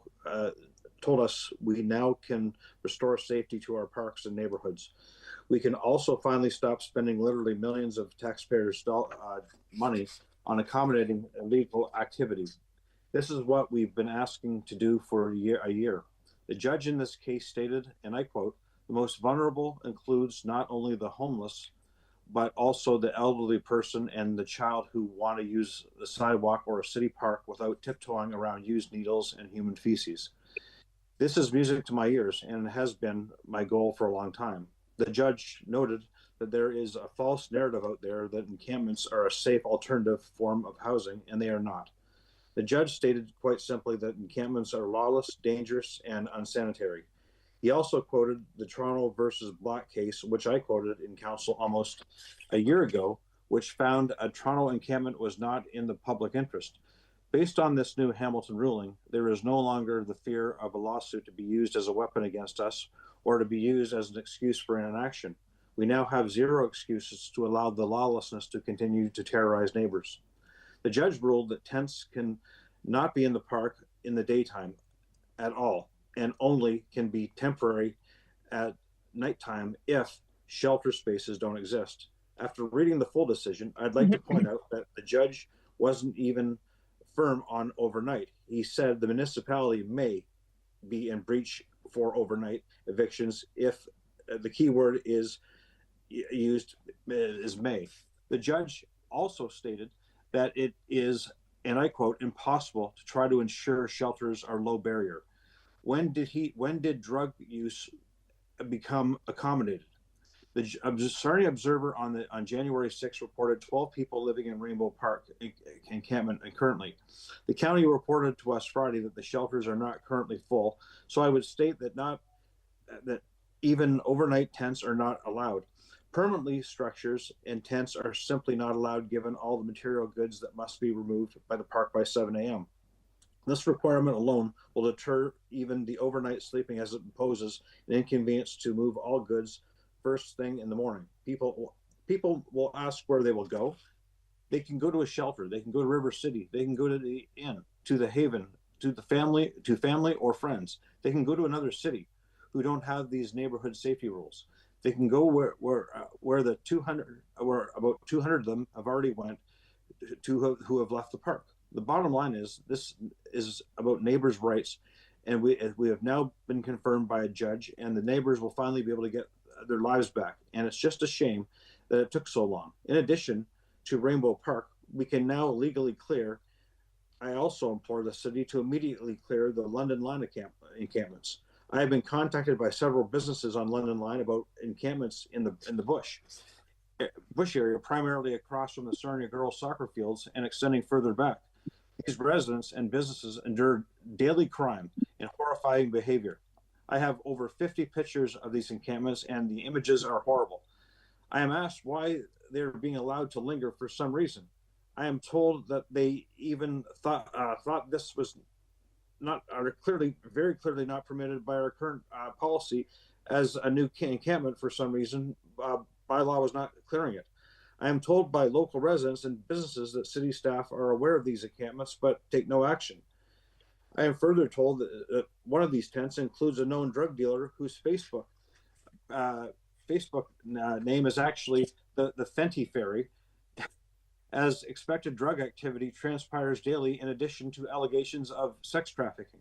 Again, I don't know why, but I am told that this London Line encampment is being allowed to remain while criminals steal from these nearby businesses and terrorize people. This illegal crime camp also needs to be removed immediately, and the brushing needs to be removed as done in other parts of the city. In closing, although we can legally make this Rainbow Park and move immediately, I would ask that the city of Sarnia follow the lead of Hamilton last week in light of the extreme temperatures, make this encampment overnight removal effective March 6th for the entrenched site of Rainbow Park. However, to be clear, London Line must be dealt with immediate, given its clear violation of the protocol, and it is not entrenched. Thank you. Okay, thank you. I've got Councillor McRoberts, Kilner, and then I'm going to turn to Ms. Clark.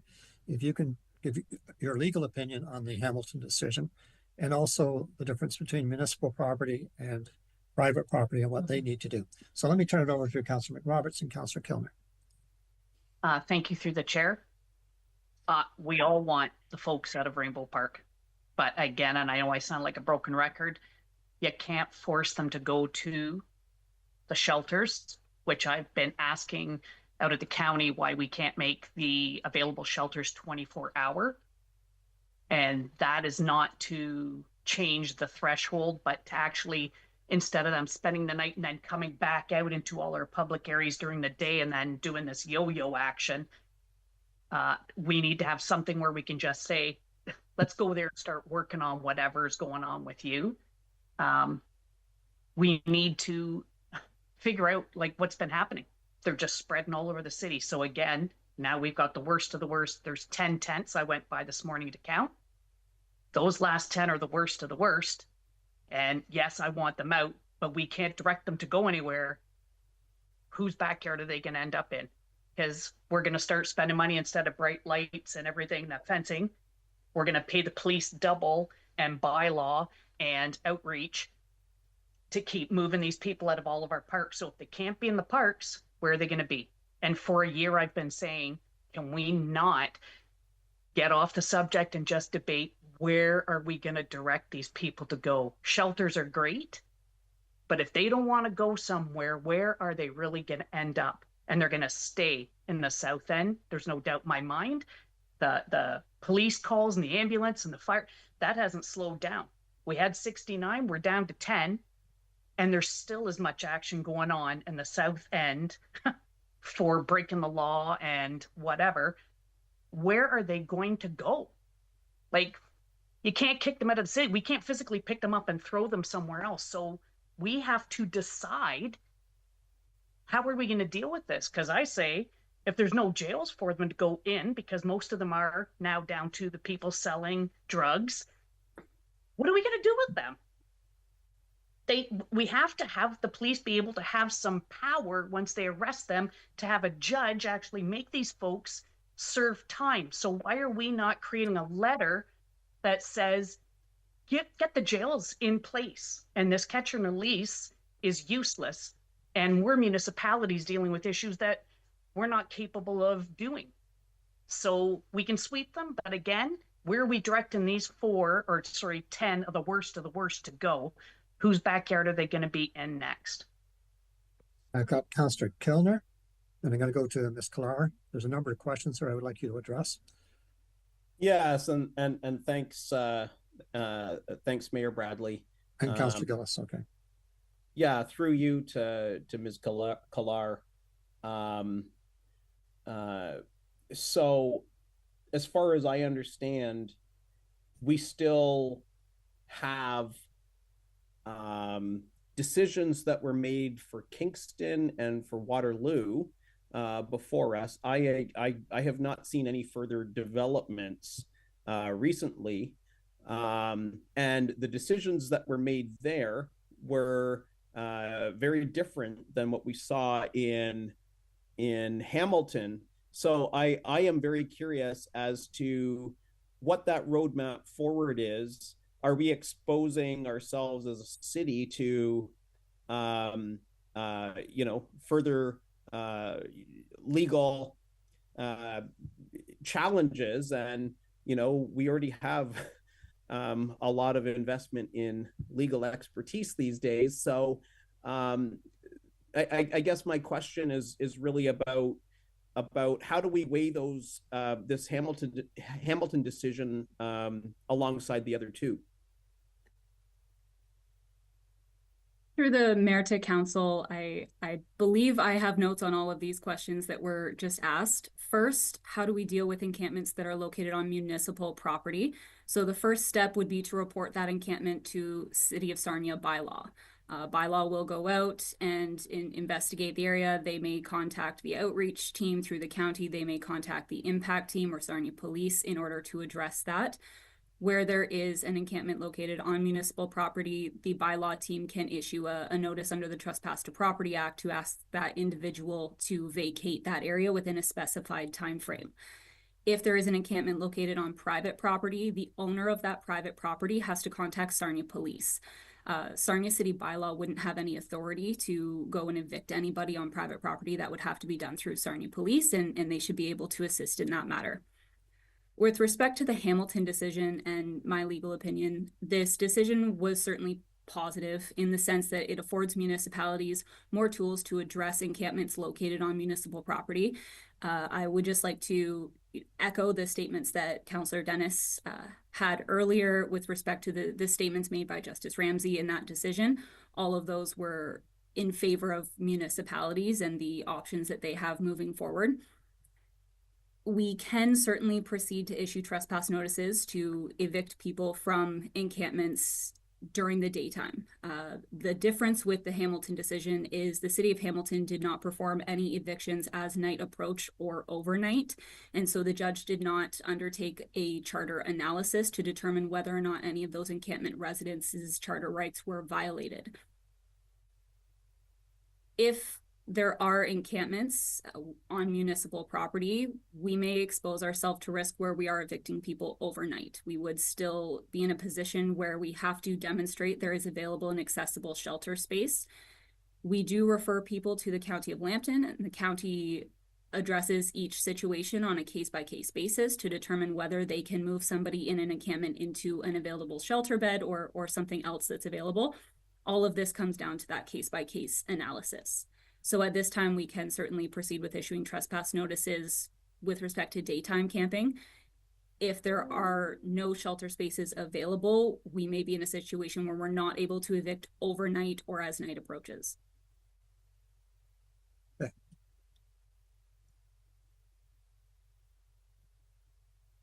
I believe the last question there was, are there any developments with respect to the Waterloo and Kingston decisions? There are no developments with respect to Waterloo or Kingston at this time.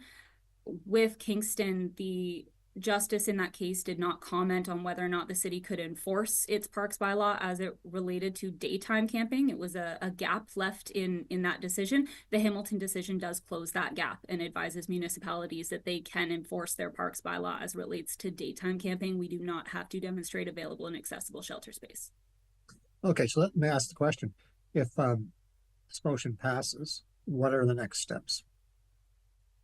Through the mayor to council, if this motion passes, we will amend our existing trespass notice just to reflect council's direction, and we can proceed to issue those notices to the people who are residing in encampments. There are some legal requirements with respect to a notice under the Trespass to Property Act. We need to be able to ensure that person receives the notice. We need to determine their legal name. We need to determine a time frame to evict. Currently under our encampment protocol, the time frame is 48 hours. There is some discretion for bylaw if some extenuating circumstance does exist, but we will proceed to amend the trespass notice and begin issuing those to encampment residents. Okay, let me ask another question then. The one word I haven't heard uttered by anyone on this call so far is the county. The county is responsible and received $10 million last year to deal with this issue. Yep. They've refused to share any of that money with us as it relates to our costs in the city. So where does the county fit into any actions taken as we move forward? Will they be part of any eviction?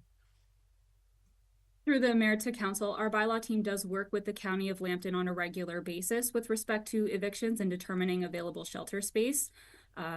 We would certainly coordinate with them to determine what's available, what's not available, and how they may be able to assist those residing in encampments. Okay, I've got a couple of councillors. I got Councillor Gillis and I got Councillor McRoberts and Councillor Dennis.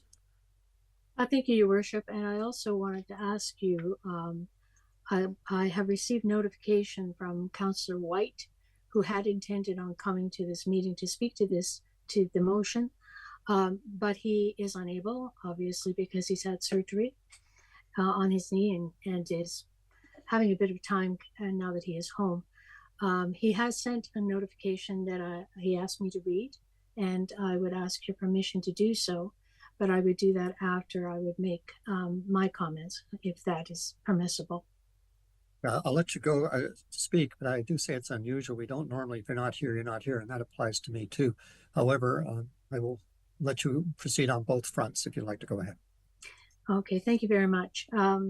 You've covered off a couple of things, Ms. Carlar, specifically about the fact that, coming back to Councillor Dennis, we can't go on private, yes, I said the right, private land and bring our bylaw officers in there. There's a different mechanism that goes in place.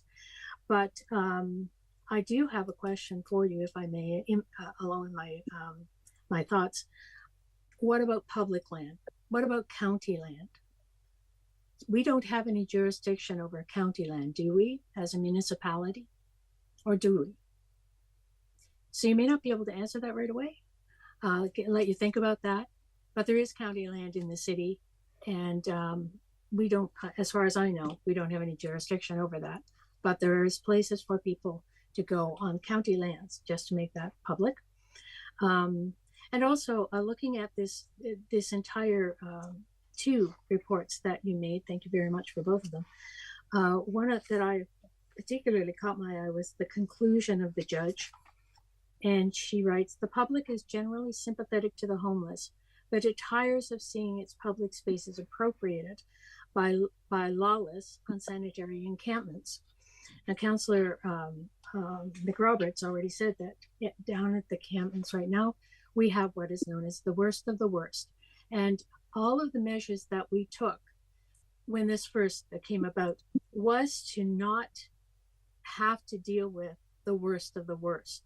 We were looking to try to be a humane, caring community. We are a caring community, people serving people.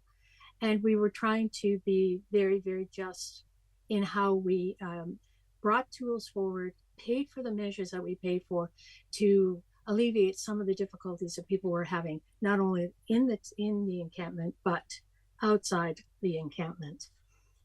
And that has worked, and we've paid probably $1 million to do it. But now we're dealing with the worst of the worst. We are creating a criminal entity within the park. And that, in my humble opinion, is really that's not our job. We don't want to encourage that. We want to discourage that.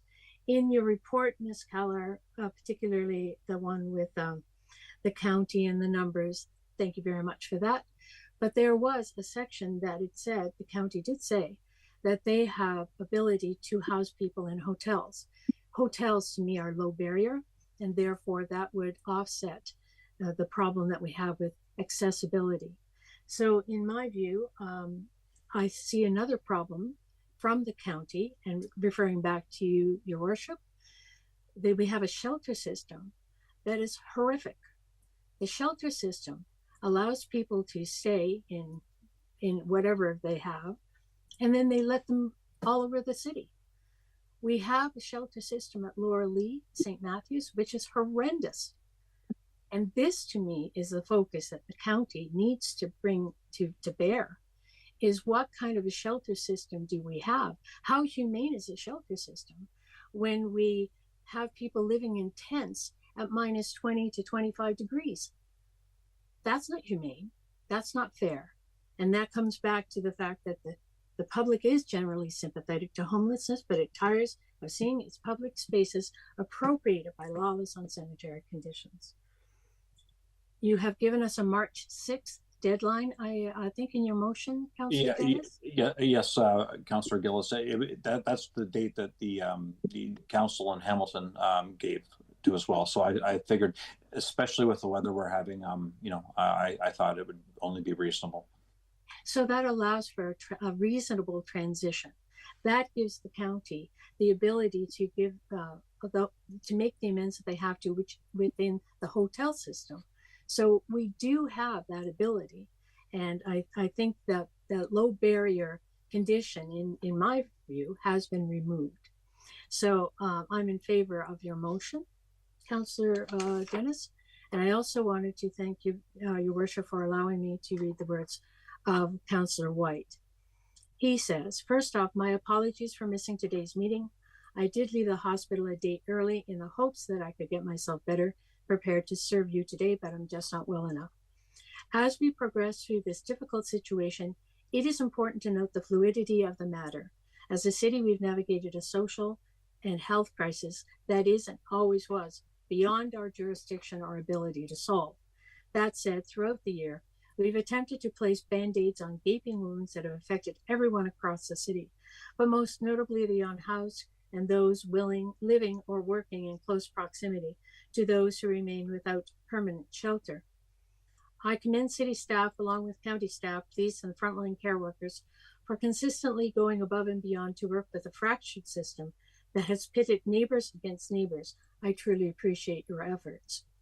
Recent changes in legislation and additional funding by the province is an acknowledgement that has solidified the position I have always held. That is that this is a provincial matter. And with recent funding geared towards ending encampments to flow through the county, it further solidifies that this matter was always beyond the city's ability to fairly and humanely address. However, recent changes from the province have come up short. We need to continue to push back and demand the financial and social resources required to deal with a social, health, housing, community, safety, and mental health crisis. While ending all encampments remains currently unreasonable, I do think our progression has led to now to move towards clearing encampments out of public spaces during the daytime. That is in line with the latest court ruling out of Hamilton. That also will unfairly continue to put pressure on our service partner agencies, but the city and its residents cannot continue to bear the load that it has.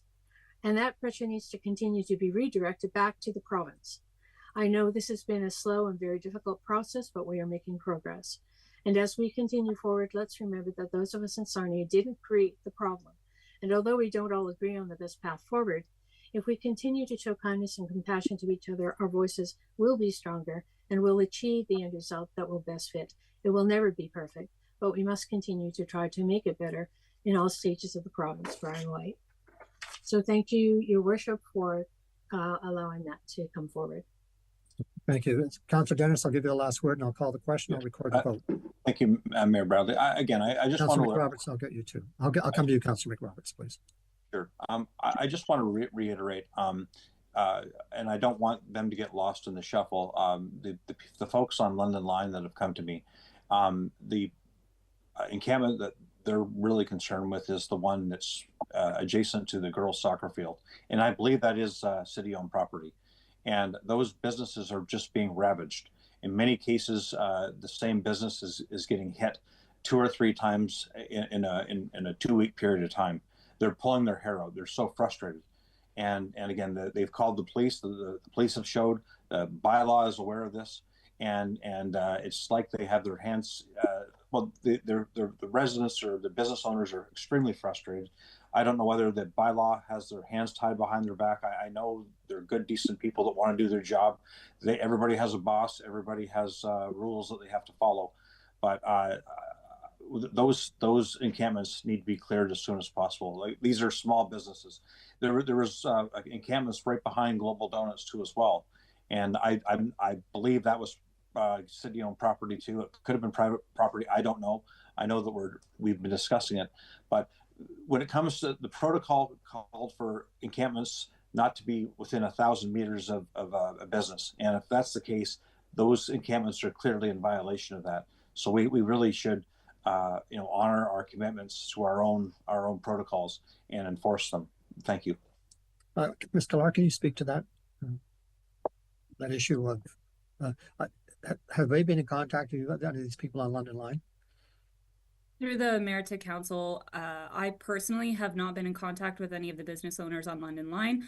I do believe that Sarnia City bylaw has. With respect to an update from them, I may look to Ms. Forfar for that, or we can get an update from bylaw with respect to those specific encampments. Can you do that and just put something out to us in writing? Absolutely. Thank you. All right, let me call the question. Those in favor of the motion. Oh, sorry, Councillor McRoberts, you're right. You're next. Last before I call the question. Thank you. I'd like to ask the chair for recommendation. I spoke to trying to get the county to make the emergency shelters 24-hour. That would hopefully solve some of the issue when you've got 90% occupancy and then they're all told to get out at 8:30 in the morning and then they're all through the city and then they go back at night. So if we had a 24-hour shelter, would that not maybe minimize how many outreach workers they would have to have so we could afford staff and have them sit there and then maybe start to make some progress that way?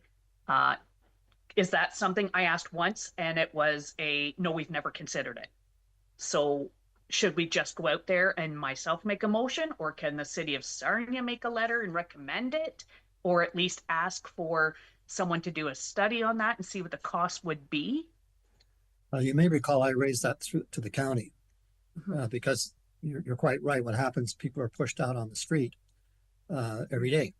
Right. And so I think it's appropriate if the mover seconder will accept it. I think it's appropriate to put, I think it'd be appropriate to put it in this motion because they do go together. If you're going to do one, then you better be ready for the whack-a-mole action that's going to follow. So I think it's important that we put this to the county, and I will point to you again. They received $10 million last year in funding to deal with the homeless issue. So if the mover and seconder would accept that we ask the county to take a serious review of their hours of service. And I'll tell you, on the weekend, it bothered me. I sent a motion to, or a letter to the county, a letter to the CAO, especially to the county. And I still don't think we have coverage when it's really needed, late at night and in the early morning hours. So again, I would accept if the clerk has that motion, if the mover and seconder would accept it. We also ask the county to expeditiously move forward to look at the shelter system. And when the county CEO said that we're not looking at any more shelters, then the answer is fix the shelters that they control now. That's right. That's what we need, or more capacity. So if the mover and seconder will accept that? I agree. I accept, sir. Yeah. Okay, and the clerk, you have the motion, the amendment, which I'm taking as one motion. Okay, yes. Thank you. Thanks, everyone. It's always a difficult debate, but I think this is working in the right direction. All those in favor? I got Councillor Boucher, Councillor Dennis, Councillor Kilner, Councillor Burrell, Councillor Roberts, and myself. Those opposed? And Councillor Vandenberg. Those opposed? Councillor Kilner. Thank you, everyone. We got two more motions from you, Councillor Roberts. One is on sharing of taxes. If you'd like to go ahead. Thank you. I would like to. Oh, well, we can read that. If I could get a second. Does anyone? I'll second that for you. Councillor Gillis is seconding us, and this was before you. Before it just didn't get acted on. Yeah. Right. I have nothing more to say. I think it's self-explanatory. Okay, just for the public, it's asked that the province redistributes the land transfer tax with municipalities. Over 60 or 70 municipalities have already agreed to that direction. So no further ado, I'll call the question. All those in favor? Those in favor? That's all of us. Thank you. And you've got one last motion, Councillor McRoberts, before we move forward. Thank you. My motion is that Sarnia City Council direct staff to coordinate with New Sarnia Foundation the submission of a grant application to Bloomberg Philanthropies for an asphalt art initiative, and that staff be authorized to sign the necessary documents associated with the application. If I can get a second, then I have some background information. Councillor Miller, second, and I believe if we need, we do have someone from that group online if you need to talk. Councillor McRoberts, please go ahead. Thank you. The proposed project will be Sarnia Safe Route School Project. If selected, the project is proposed to consist of the installation of high visibility, colorful art across the entire length of the existing crosswalks, as well as the sidewalk wayfinding markings to promote fun, physical activity for the children like hopscotch, snakes and ladders at school locations within the city to be determined with consultation of the city staff. And the lead on this project, the city of Sarnia would be the lead, but the project team would be New Sarnia Foundation. So they would literally get the money directed to them, but Sarnia would, of course, enforce all of our rules. Okay. All right. And if you have questions, we do have an individual online. Yeah, I'm not seeing any questions here. All those in favor of the motion? That's unanimous. Thank you. And thanks, Thank you. And thanks to New Sarnia for getting involved in this. All right, moving along. Minutes, Councillor Vandenberg, can you move those? I move that the minutes of December 16, 2024 regular meeting and December 16, 2004 closed meeting as printed be adopted. All those in favor? Any urgent matters? Councillor McRoberts, Councillor Gillis. Thank you through the chair. I have spoken with some of the IT staff, Andrew. Is there a way we can change the national anthem at the beginning of our meeting? One, the pitch is too high, so most of us can't even sing to join it, but it seems to not start until the first 5 seconds of the song, or sometimes even longer. The anthem is already into it, and it just doesn't sound as professional as it could possibly be. Thank you. We'll let him look at that. Maybe we could have them zero in on individual singers while they're singing the anthem. Maybe that's the answer. Okay, who else do I have on new business? Urgent business. Councillor Burrow, Councillor Dennis. Councillor Burrow, we can't hear you. Yes. No, I just wanted to mention that part of the problem with the anthem playing is that the councillors who wish to sing with it, and I'm one of them, we should be on mute, because what happens is the individual singers override what is being played by the staff for the music. So that's just a thought to add to that. Thank you. Councillor Dennis, and then we're going to move forward. Yes, sir. I do have I just like to compliment Councillor Gillis on what a beautiful singing voice she has, because I noticed that this first as we started. Anyhow, yes, sir. I do have some other business. I've been contacted by several residents and in groups about an urgent matter. All local user groups were informed on December 19th via email that the city will no longer be offering user groups insurance program effective January 1st, 2025. This is a program offered by the city for almost 10 years and was canceled 12 days with 12 days notice over the Christmas holiday season. User groups now need to secure their own insurance. My research shows that many other municipalities continue to offer the user group insurance program, which we just canceled. Our user groups are understandably upset and confused and left without any answers. One user group in particular has been running an intramural hockey league on Sunday mornings for over 20 years, and now because of this, they're considering folding. The concerns are why this change was made within 12 days notice. Was this change identified to council for approval? People all say the same thing to me now when they see fee increases or service cuts by the city. They say the city has wasted 1.6 million on Rainbow Park, and yet now every day people are suffering death by 1,000 cuts. Bottom line is, this is a very bad situation. What can we do to fix this? Thank you. Let's respond, Ms. Carlisle or Ms. Forfar, with the change in insurance. Through the mayor to council, My understanding is this was presented to council during the budget meeting. It was an attached report. However, we will certainly look into each of these instances, and I just ask that we are able to bring a report back to the next meeting to outline all of the changes to ensure all of council's questions are answered thoroughly. Thank you. But council did approve it. Okay, Councillor Burrow. And just on that issue, is there, if council approved, I certainly wasn't aware of it, that we were pulling the rugs out from these people. Is there any way of reversing that now? Through the mayor to council, we can certainly address that in our report. Okay. Yes, but that'll be too late because the report will come next month and it won't be implemented for another month. Can we just make a motion now to reverse that if possible? Okay, before I ask, you certainly can do that, but I would like to know, this is where council's getting in trouble. What would the impacts be of the reversal and what is the cost? Can someone answer that question? Parks and Rec or legal? Through the mayor to council, I believe that the previous user group insurance program we had was costing approximately $20,000 per year. Offhand, I'm unsure of the impact that would have. Okay, so let me ask this question then. Why was it changed and what was the benefit to changing? Was it we had to change it because they wouldn't take them anymore as a group, or was it simply the city wanted to save money? Through the mayor to council, offering the user group insurance through our online booking platform was creating more issues for both staff and user groups as well, resulting in lost booking time and confusion amongst user groups. So we were addressing this with user groups specifically. My understanding is a minimal number of leagues were impacted. I can certainly get all of that information available for council. Okay, well, going back to the councillor's point, we're not meeting again until February, but I should say this to council. I was going to say it at the very end.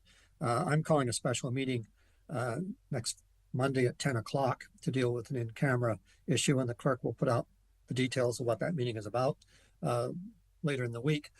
We could tag this on at the very end as a public meeting if you wish to do that as a council. That's good. Yes, I would move that. Okay. Yep. Thank you for that. And so I have given you notice there will be a special in-camera next Monday at 10 o'clock. And we'll tag this on at the end of that meeting in public. Anyway, okay, moving forward, Councillor Vandenberg. Excuse me, Your Worship, I do have one inquiry, if I may. Go ahead, please. Yes, I would like to know if it is possible for municipalities that are adversely affected by some of the county decisions, if those municipalities could have the power of veto. And a perfect example is what is constantly happening to the city of Sarnia with regard to anything to do with housing. So does that involve a complete look at the constitution that has been developed since 1991? Or is there some measure that city council can bring forward to county council? Because just coming back to what you were talking about, we may be allowed to consult or have our opinion heard at county council, which to me is insulting. We should have our opinion heard, especially when they're opening up new shelter systems under the current model. So I just put that to you, and I don't expect an answer. Perhaps someone else could give that to us from legal, but I'd certainly like to see it. So I understand it correctly. This has been raised before that we have our 40% vote on county council. Tongue in cheek the other day, thinking of the community of Bothwell wants to leave Chatham-Kent and join Lambton County. Maybe we could do a trade. We can offset Bothwell coming in and get our own independence back. Sure. And I'm not. There's some depth and seriousness to that. But as far as I understand, that the government will just say no. You have 40% of the vote. That's how it works right now. But I'm hoping in the years ahead we can look at changing that again. Okay. I would not disagree on that. Councillor Vandenberg. I move that items A to H listed in the consent agenda be introduced. All in favor? And now move us to bylaws. I have to. I'm sorry, Councillor Burrow. Sorry, I got Councillor Burrow's got his hand up. Yes, Your Worship. Item E is an elephant. I think it's just a typo, but it talks about at the last word there says they're borrowing for the year 2024, and it should read 2025. Well, thank you for that. The clerk will note that. Okay, Councillor Vandenberg, back to you. Okay, I move that items A to H listed in the consent agenda as recommended or approved by this council be adopted. All in favor? Bylaws. I move that bylaws 1 to 3 as printed be introduced and be taken as read for the first, second, and third time and finally passed. All in favor? The clerk. All right. Sorry, if I could just mention bylaw 1, since the public meeting was deferred, the decision making on that bylaw 1 is not being passed today. Okay, so I move that bylaws 2 and 3 as printed be introduced and be taken as read for the first, second, and third time and finally passed. All in favor? And on adjournment, I did mention to you, I'm calling a special meeting next Monday at 10, and the clerk will get details out to the public and the media in the next couple of days. So thank you. If you could move us to adjournment. I move that Sarnia City Council adjourn to its next regular meeting to be held on Monday, February 10th, 2025. All in favor? Unanimous as usual. Thank you, everyone. We'll see you next Monday.